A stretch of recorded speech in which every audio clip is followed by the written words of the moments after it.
tomatoes. I'm doing some, what am I doing? I'm doing tomatoes, lettuce, some more onion and some purslane seeds. So I'm planting those today. What I normally do is I look at the weather and see how the weather's looking for the week. And if it looks like a good forecast, I'll do them towards the beginning of the week. And if it doesn't look so good, I'll wait till the end of the week. But it's looking good at the moment. It's been a lovely last few days and it looks like it's going to continue for the rest of the week. So I'm planting 3 varieties of tomatoes. We've already got ones growing already, and they're for the 2 greenhouses. These are going to be for the outdoor crops, although we may have some of the indoor ones available because I may have planted too many, or planted too many already. So the first one I'm planting is a little bushy cherry tomato called a mini bell. It grows about 1.5 foot tall and it's got a good yield to it. So that's the first one I'm sowing.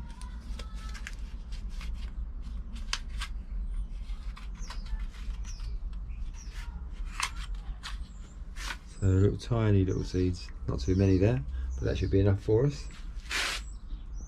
Put them in shadow. I've put little drills in here already. And that's the mini bell. The next one I'm doing is a Roma VF, which is a plum tomato. It's very good for cooking because it hasn't got many seeds inside it.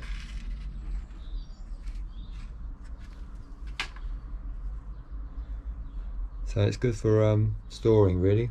We're considering doing some bottling this year for the first time. We've never tried it before, but we're considering doing it.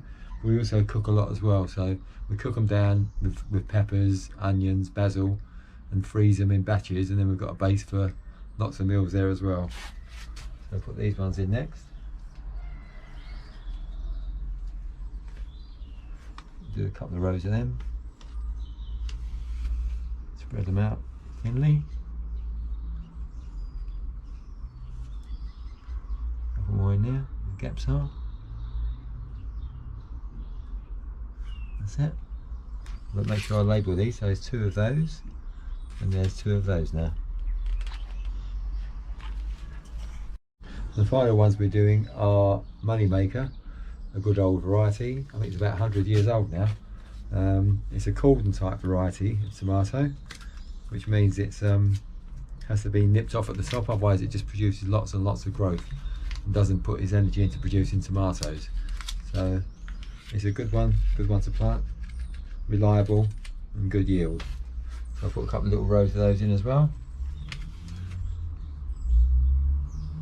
So there should be lots of tomatoes there for us. Should be quite a lot. We can never get enough tomatoes. We'll always find some way of processing them and using them. I think I'll use all those seeds, I think, actually.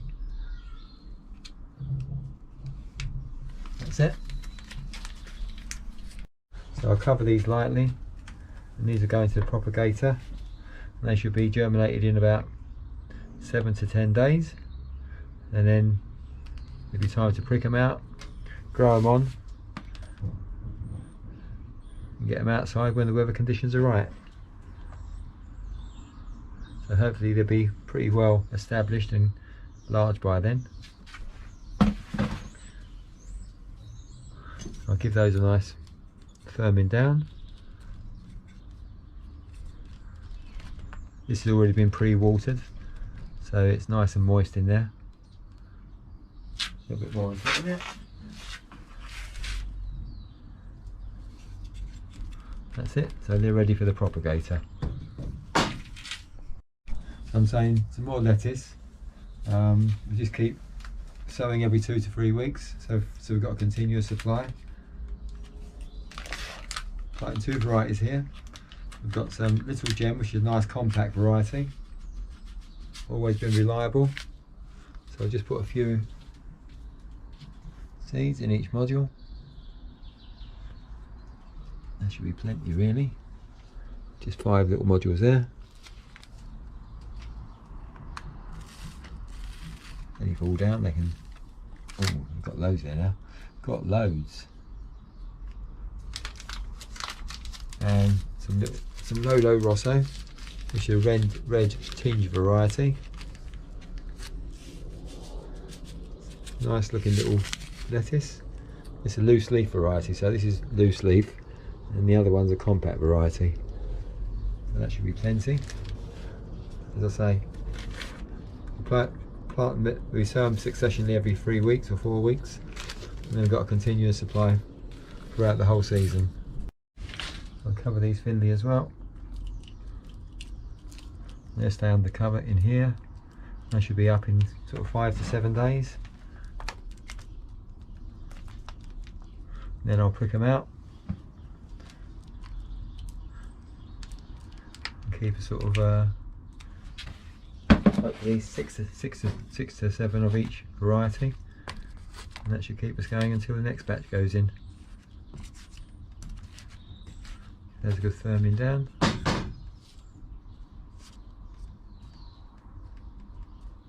That's it. So they're ready to go. Make sure I label those. So Nono Rosso was 5, and those 4 there. Throwing some onion seeds now. We've got some normal onions, which is a red amposta, which is a red onion.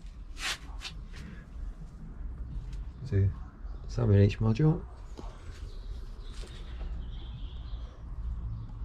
We do 5 of those. And we prefer the red onions because nutritionally they've got more antioxidants, so they're better for you. Let's mark that one.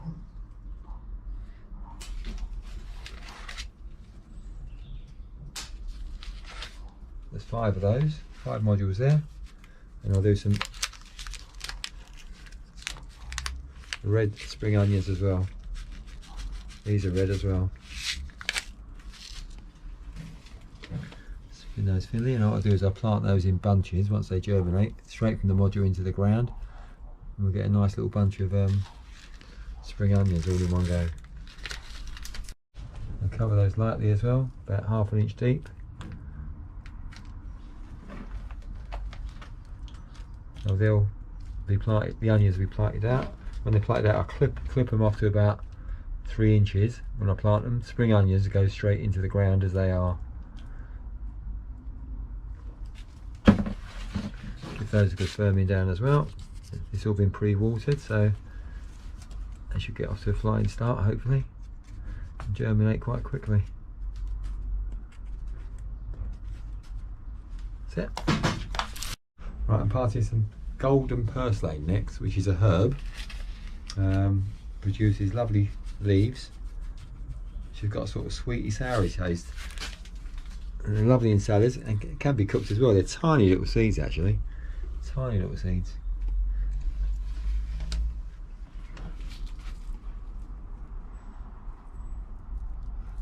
So once they've grown, I'll prick these out.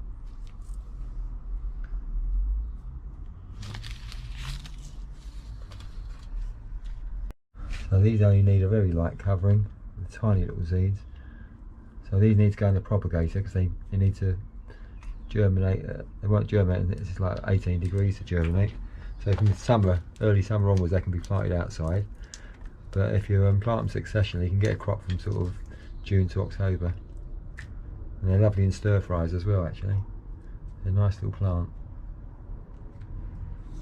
And they're very nutritional as well. I think they're rich in omega-3 fatty acids, which is not many plants contain omega-3 fatty acids.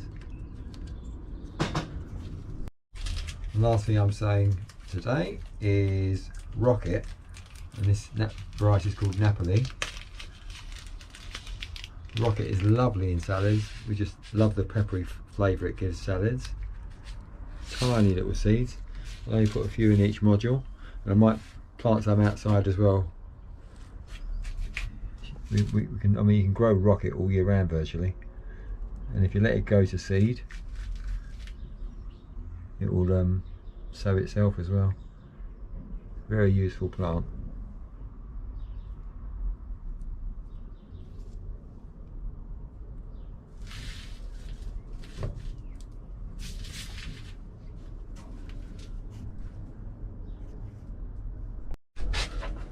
cover these as well very lightly. So this is an upright variety. Rocket is part of the brassica family, so it's nutritionally very, very good for you.